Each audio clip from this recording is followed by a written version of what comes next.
Perdana. Dan saya Upa Yulia dengan NIM 21425. Selamat menyaksikan. Kamu sedang membaca buku apa? Iya, aku lagi membaca buku Sejarah Peradaban Islam. Tentang apa? Ya, saat ini aku lagi membaca buku materinya itu tentang Sejarah Peradaban Islam Modern di negara-negara Islam dan non-Islam di Asia Tenggara. Kenapa jalur perdagangan menjadi faktor penyebaran Islam di Asia Tenggara?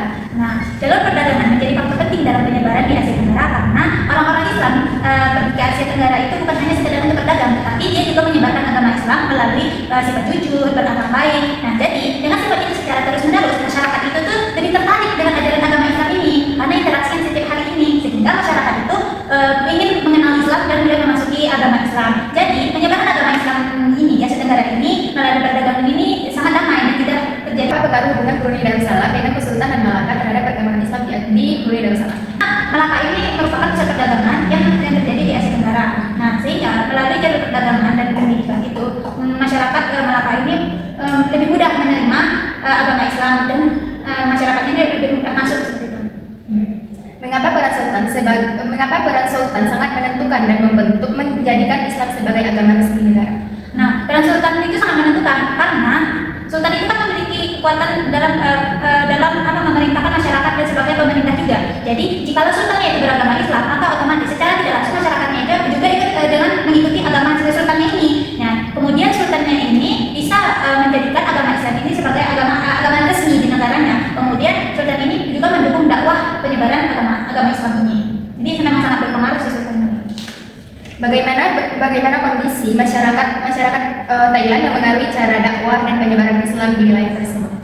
Di Thailand ini minoritas agama Muslim, tetapi cara dakwah mereka itu sangat mempengaruhi. Seperti mereka itu berdakwah mengikuti budaya yang ada di situ, budaya di Thailand ini supaya tidak terjadinya konflik di dalam penyebaran agama Islam ini.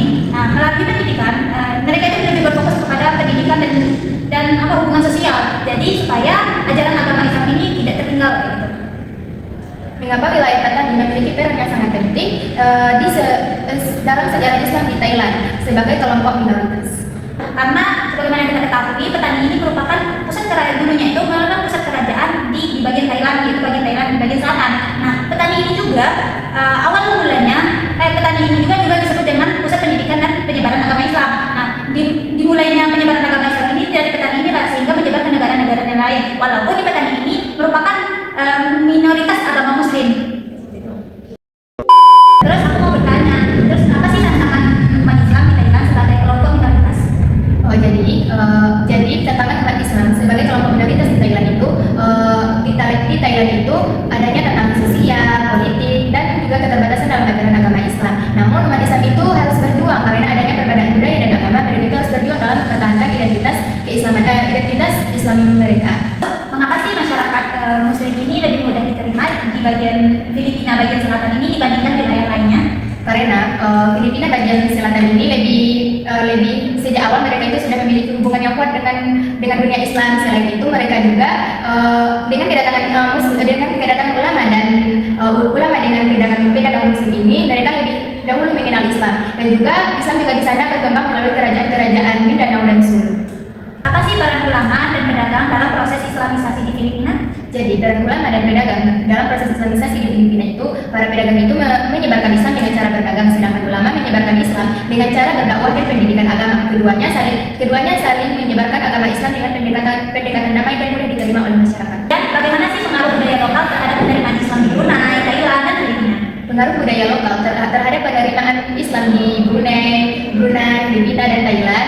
Islam itu disampaikan dengan cara disesuaikan dengan adat dan tradisi masyarakat setempat, dan juga hal itu membuat ajaran Islam tidak bertentangan dengan budaya lokal, sehingga Islam mudah diterima dan berkembang. Kita kan sebagai mahasiswa PHI ini, mengapa sih penting mempelajari sejarah perkembangan Islam di Asia Tenggara ini bagi kita untuk mahasiswa PHI?